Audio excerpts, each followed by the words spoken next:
Bonjour YouTube.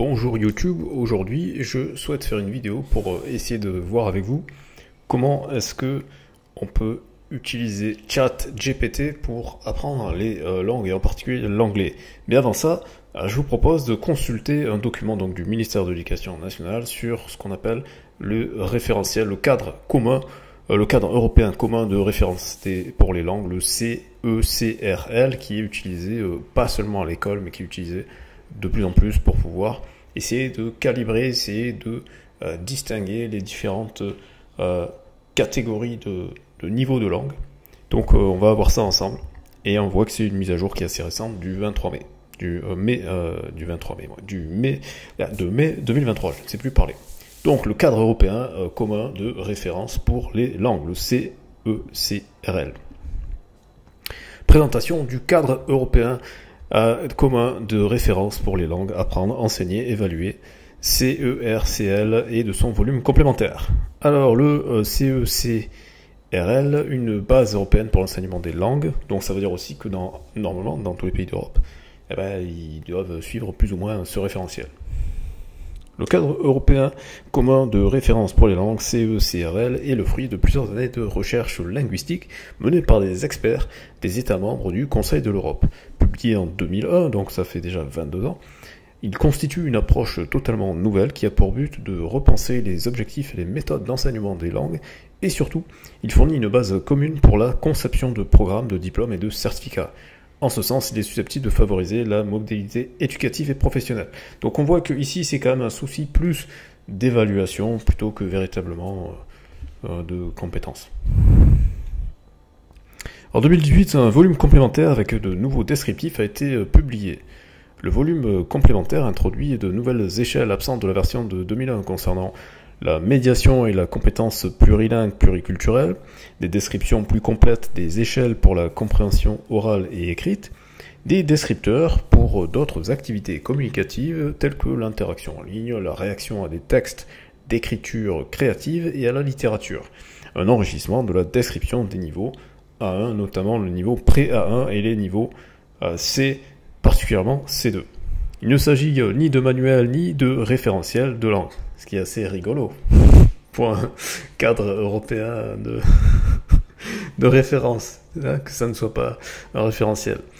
Le cadre est un outil conçu pour répondre à l'objectif général du Conseil de l'Europe qui est de parvenir à une plus grande unité parmi ses membres et d'atteindre ce but par l'adoption d'une démarche commune dans le domaine culturel. L'objectif est d'abord politique, asseoir la stabilité européenne en luttant contre la xénophobie et veiller au bon fonctionnement de la démocratie. Les langues et les cultures peuvent y contribuer par une meilleure connaissance des autres.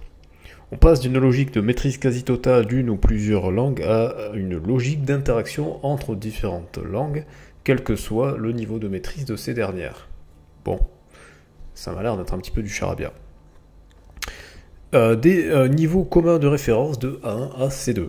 L'échelle de compétences langagières globales fait apparaître 3 niveaux généraux subdivisés en 6 niveaux communs au sens de large consensus. Niveau A, utilisateur élémentaire égale scolarité obligatoire, lui-même subdivisé en niveau introductif ou de découverte A1 et intermédiaire ou usuel A2. Niveau B, celui qui est certainement celui que vous avez si vous regardez cette vidéo, utilisateur indépendant, c'est-à-dire lycée, subdivisé en niveau seuil B1 et avancé ou indépendant B2. Normalement, un bachelier français, il atteint le niveau B2. Alors c'est en tout cas ce qui est censé être le cas à la sortie du bac. Il correspond à une compétence opérationnelle limitée, Wilkins, ou une réponse appropriée dans des situations courantes, TRIM.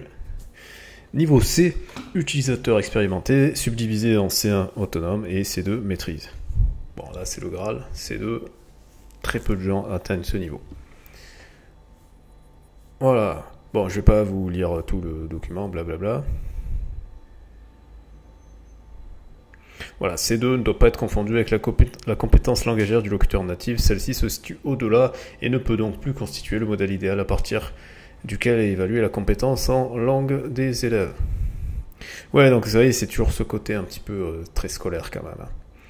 Alors, un découpage, c'est ça cette partie-là surtout que je voulais communiquer avec vous. Et après, on va passer à l'utilisation de ChatGPT pour l'anglais. Un découpage de la compétence communicative en activité de communication langagière. Bon, ça, c'est un peu de la neuf pour dire simplement que... Ah non, c'était pas ici, pardon. C'était pas ici que je voulais... Oui, voilà, c'était ça. C'était ici que je voulais discuter avec vous de ce passage-là que je trouvais très intéressant. Une redéfinition de la compétence de la communication.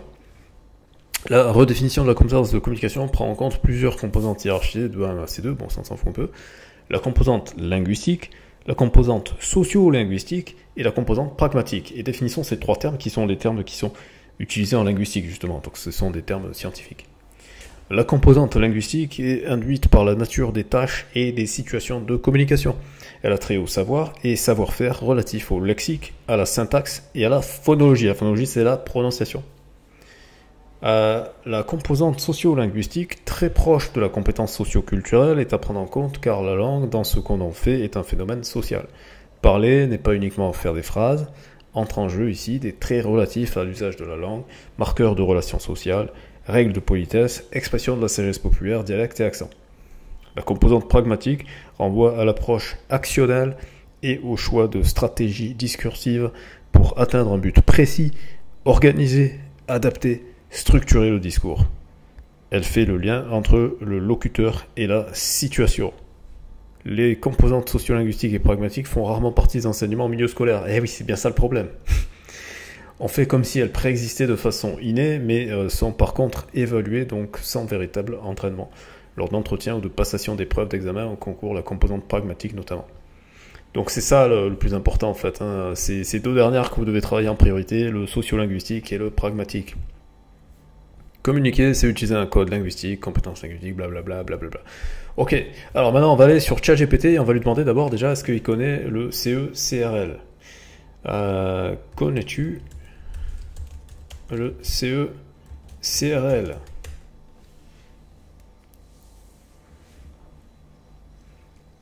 Et donc là, il va chercher parce que peut-être qu'il en connaît beaucoup. Non, tout de suite, il nous dit oui, je suis familier avec le CE-CRL, le cadre européen commun de référence pour les langues CE-CRL.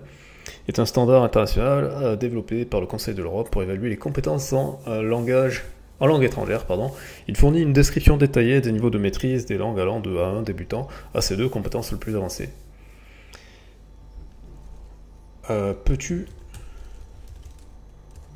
me décrire les 6 niveaux pour l'anglais par exemple?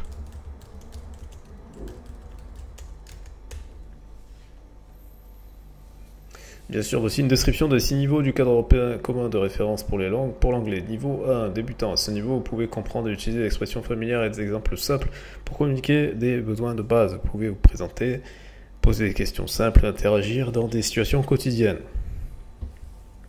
Niveau A2, élémentaire, à ce niveau, vous pouvez comprendre des phrases et expressions courantes liées à des domaines familiers tels que la famille, les loisirs, le travail, etc. Vous pouvez participer à des conversations simples et exprimer des opinions sur des sujets familiers. Niveau B1, intermédiaire, à ce niveau, vous pouvez comprendre des textes courants et participer à des conversations à des sujets familiers. Vous pouvez vous exprimer de manière plus fluide et raconter des expériences passées ou commencer à comprendre les nuances de la langue. Niveau B2, avancé, à ce niveau, vous pouvez comprendre des textes complexes et vous exprimer de manière claire et détaillée sur une grande variété de sujets. Vous pouvez participer à des discussions et des débats et comprendre des idées abstraites. Niveau C1, autonome, à ce niveau, vous pouvez comprendre une grande variété de textes, y compris des textes techniques ou littéraires. Vous pouvez vous exprimer de manière fluide et spontanée et utiliser la langue avec précision. Vous avez une bonne maîtrise de l'anglais. Niveau C2, maîtrise. Ce niveau correspond à une maîtrise complète de la langue. Vous pouvez comprendre pratiquement tout ce que vous lisez et entendez. Vous vous exprimez avec facilité et précision. Et vous pouvez utiliser l'anglais de manière flexible pour communiquer dans des contextes académiques ou professionnels. Ces descriptions sont générales et les compétences spécifiques peuvent varier en fonction de l'individu et du contexte. Le CE-CRL est conçu pour fournir une évaluation cohérente et comparative des compétences linguistiques à travers l'Europe. Bon, maintenant passons dans le concret. Propose un texte de niveau A1, un dialogue, ainsi que des questions de Bon, on va commencer par le texte d'abord, déjà.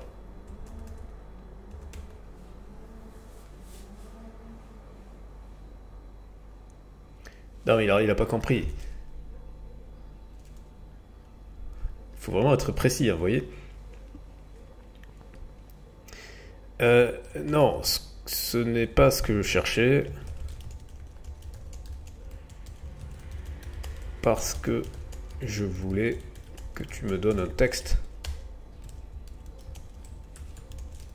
en anglais.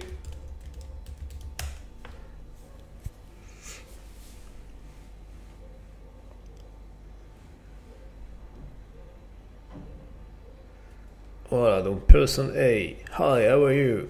Person B, hi, I'm good, thank you, and you? Person A, I'm good too, what are you doing tonight? Person B, tonight I'm going to the movies with some friends, how about you? Person A, I'm staying home and watching TV. What movie are you going to see? Person B, we are going to watch an action movie, it's called The Guardian of the City. It looks interesting. Person A, that sounds great, have fun. Person B, thank you, you too, have a good evening watching TV. I hope this English dialogue fits what you are looking for. Ok? Propose un exercice de compréhension de texte.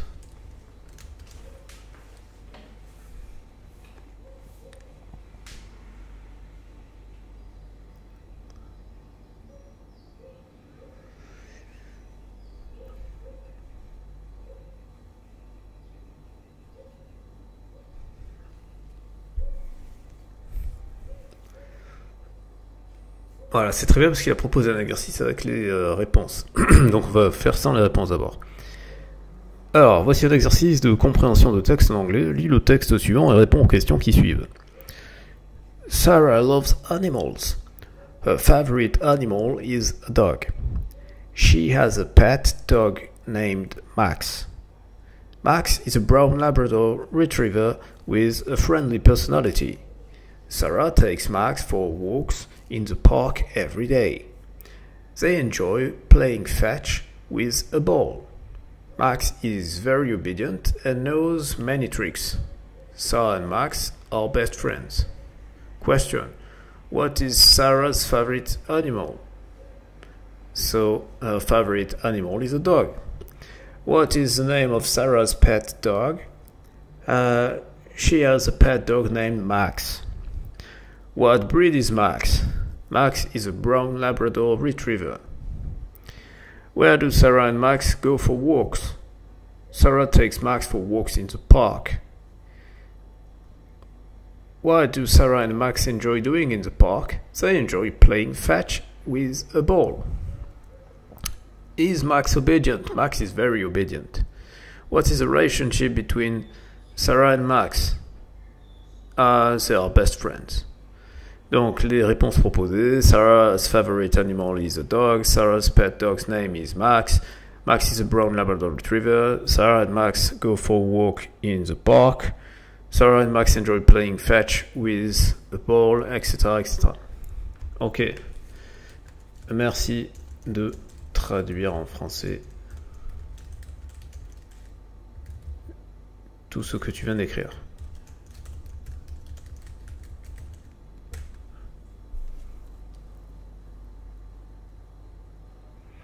Et donc là, vous avez automatiquement la traduction. Donc, générer des exercices avec du texte, des questions sur le texte et la traduction. ChatGPT est votre ami. Maintenant, je vais lui demander de me poser des exercices de grammaire niveau A1. Peux-tu me proposer des exercices de grammaire de niveau 1?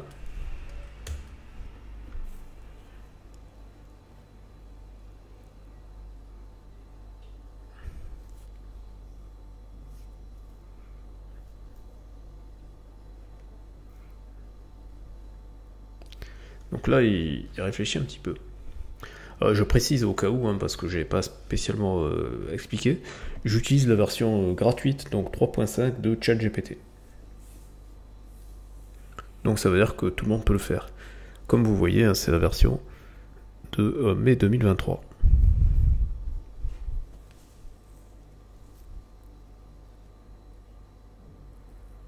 Et vous avez ici un petit bandeau qui explique Free Research Preview. ChatGPT may produce inaccurate information about people, places or facts. Donc vous avez un disclaimer, comment dire, une mise en garde. ChatGPT peut produire des informations inexactes à propos des gens, de lieux ou de faits.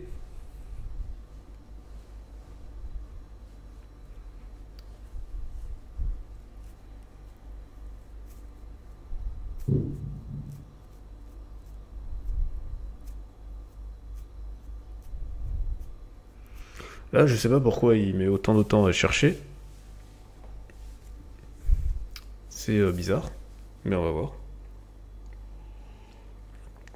En même temps, ça sous-entend que ma question n'était pas suffisamment précise pour lui. J'aurais peut-être dû lui préciser les points grammaticaux. On va mettre grammaire anglaise, niveau 1, grammaire anglaise.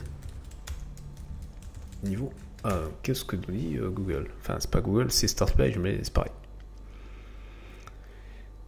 Alors, donc là, je vous rappelle pour les gens qui ne savent pas, ad c'est advertising, c'est de la publicité, donc c'est pas des vrais résultats. Les vrais résultats, web results, c'est ici.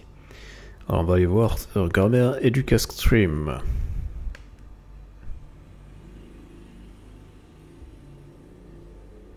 Donc ça c'est un site privé, hein, comme on peut le voir ici, espace client, etc.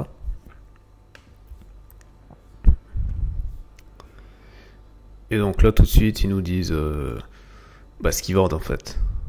Alors un petit peu plus de détails, les adjectifs numéros et calcul, l'adjectif qualificatif, les adverbes, les articles définis, les articles indéfinis, l'article 0, les auxiliaires modaux dans le niveau 1, je trouve que c'est pas très A1 tout ça. Voilà, bon, ok. Alors est-ce que ChatGPT... Ah ouais, il a eu un problème. Donc je relance la réponse, on va voir si... s'il bug une deuxième fois, je préciserai la requête. On va voir, donc c'est toujours EducaStream, il est bien ranké, on va voir celui-là, grammaire anglaise.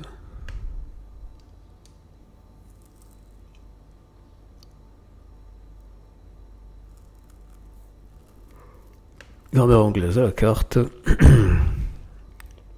Grammar for Starters, AI, A1, sorry.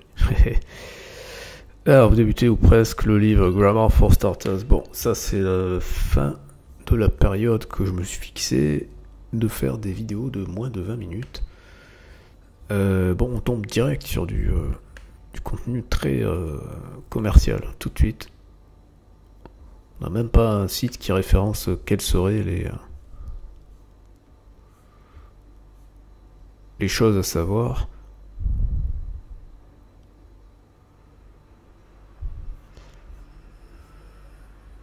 Alors c'est quoi le niveau 1 en anglais? Tiens. Ça c'est un peu chiant ce truc. Ah, j'avais pas vu close, voilà, merci. À ce niveau on ne peut pas faire grand chose, blablabla, mais on nous a toujours pas décrit ce que...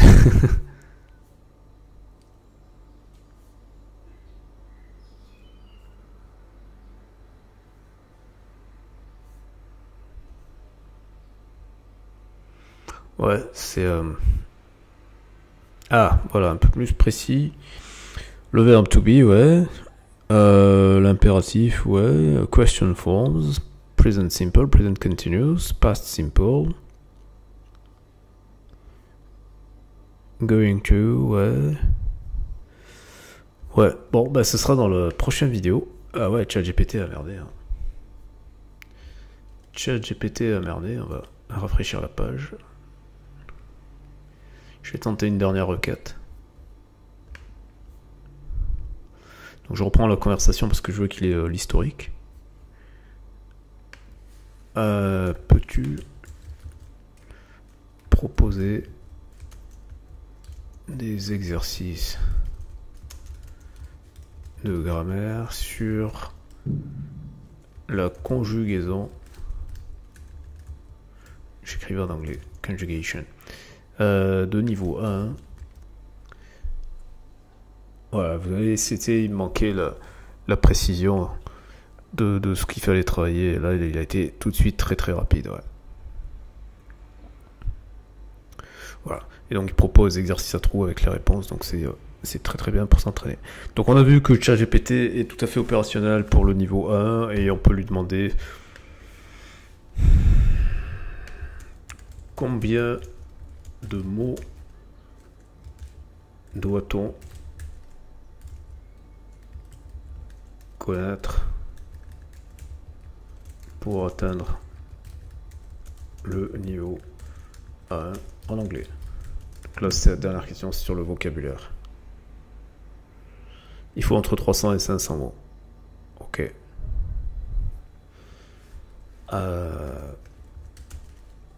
Peux-tu rédiger un texte de 400 mots qui utilise la plupart d'entre eux?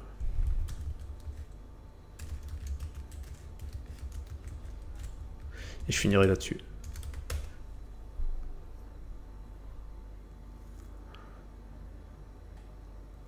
Ouais, il a un peu plus tardé à réfléchir, mais... Ouais, mais bon, il est reparti sur... En anglais, stop generating.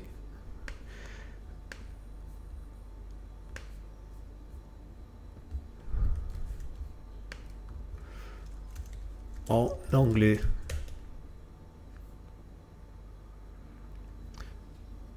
Voilà. Bon, il a repris le même texte et simplement il a traduit. Voilà. Bah écoutez, ça clôture cette vidéo. Dites-moi dans les commentaires si ce format vous plaît. Abonnez-vous si ça n'est pas déjà fait.